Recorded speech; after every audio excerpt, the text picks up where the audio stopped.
Bonjour, vous êtes Bonjour. l'invité des rencontres de Cannes 2016. Aujourd'hui, on est avec vous pour ce livre, Gheorghi Ligeti. Donc c'est une biographie, la biographie d'un musicien. Pourquoi l'avoir choisi, lui? Je travaille sur Ligeti depuis à peu près 20 ans.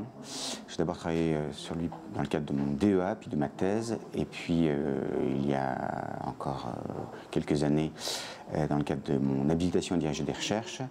C'est un compositeur qui est mort en 2006 et qui a cette particularité qu'il a cherché à se renouveler à chaque moment de sa vie, on peut dire. Donc si on peut résumer sa vie en plusieurs existences créatrices, il y a de toute façon une chose qui est certaine, c'est qu'il a cherché à faire du neuf, du nouveau, et je crois qu'il y est pour l'essentiel parvenu à peu près à chaque fois. Vous l'avez rencontré d'ailleurs? Donc c'est quelqu'un que j'ai Gheorghi Ligeti. rencontré une première fois en 2001, plus exactement une première fois en 99, mais on n'avait pas eu vraiment l'occasion de se parler. C'était à l'occasion d'une création d'une de ses œuvres à Metz, et puis un peu plus tard. C'est un personnage absolument fascinant, qui était polyglotte, qui parlait un excellent français malgré un assez fort accent hongrois, et qui était toujours extrêmement drôle, avec une ironie parfois un peu amère, même cruel, mais qui était un personnage extrêmement attachant. Pour tous ceux qui nous regardent et qui ne connaissent pas Gheorghi Ligeti, quel type de musique, sur quoi repose sa musique? Alors c'est une musique contemporaine, par opposition aux musiques dites actuelles, c'est-à-dire que ce n'est pas de la pop, même si c'est un compositeur qui était assez ouvert et qui disait s'inspirer de temps en temps de certaines musiques actuelles, qui avait une grande admiration pour le jazz, qui avait une grande admiration pour les Beatles. C'est un compositeur dont certaines pièces, dans les dernières œuvres et dans les toutes premières, sont extrêmement rythmiques, avec un sens de la pulsation toujours très fort. Dans une période plus médiane, il s'est intéressé surtout à des questions de timbre. Il a cherché à créer des textures inouïes.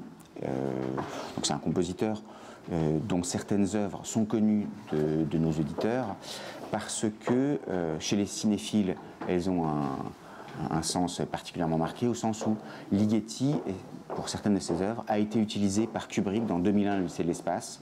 C'est le cas d'une partie de son Requiem notamment. Il a été utilisé encore par la suite dans Shining, autre œuvre de Kubrick, et plus tard dans l'œuvre Testament de Kubrick qui est Eyes Wide Shut.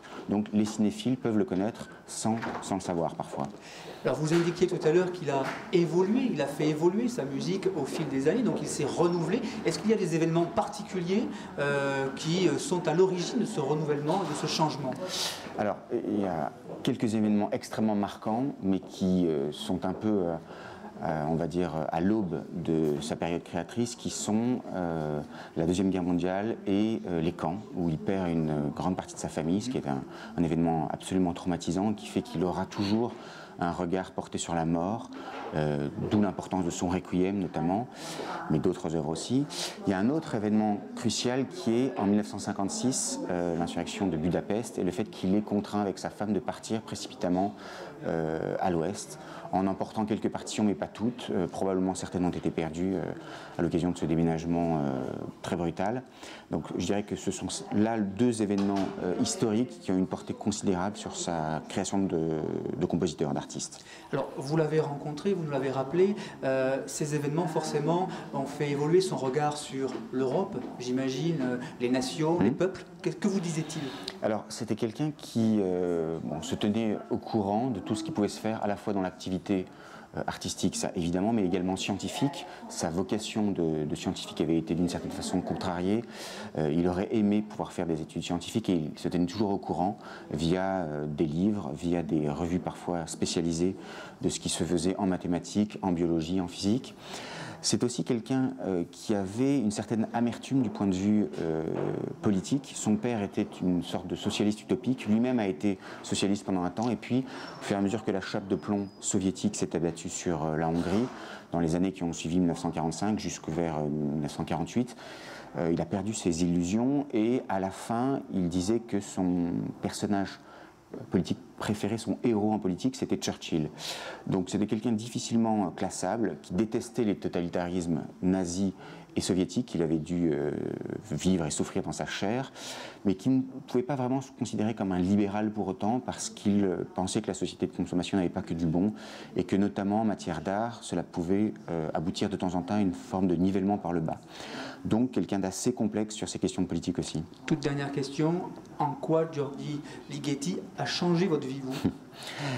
Bonne question. Je pense qu'il a eu une influence sur la musique que j'écris, cette fois comme compositeur.